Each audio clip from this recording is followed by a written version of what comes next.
هغه د جنگ او د جګړې خبرې ووایي څنګه شوې درنې خبرې جلۍ دا پلار باندې په خپله پوه کي هر ځای کوي ستا د رښتې خبرې جلۍ دا پلار باندې په خپله پوه کي هر ځای کوي ستا د رښتې خبرې یا خو دا مینه دومره عامه شوله هر څوک کوي د یارانې خبرې وزیري دا ارمان به ګور ته ویسي وبه دې نشي د کوژدې خبرې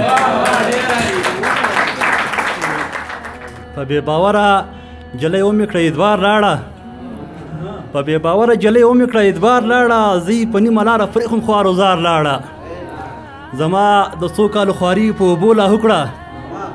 زما د څو کالو خواري په اوبو لاهو کړه له یارانې یخې رکړله انکار لاړه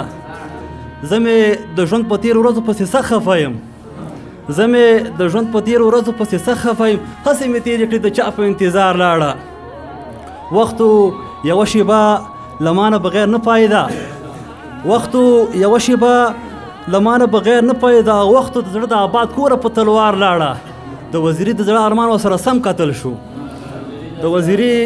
ارمان ورسره سم کتل شو د سپوږمۍ خورو او د ستورو له مدار لاړه پېښوري صاحب وایي شوخې ټپې وکړه پېښوري صاحب په مخ دې زخې مزېدارې جلۍ مردارې له مانځه دې ویستی یمه او راځه چې خپله رضا وکړو په ما تاوان شما به وګټې مینه او که مې دا ستا په سینه مرګ وي د نیمې شپې کفن تیار که زه درځمه د نورو شاعرانو د شعرونو لیدو لپاره همدا اوس د شیبه باران یوټیوب چینل ته لاړ شئ زموږ چینل سبسکرایب کړئ د زنګ بټنه کېکاږئ او د خوندورو ادبي خپرونو څخه خوند واخلئ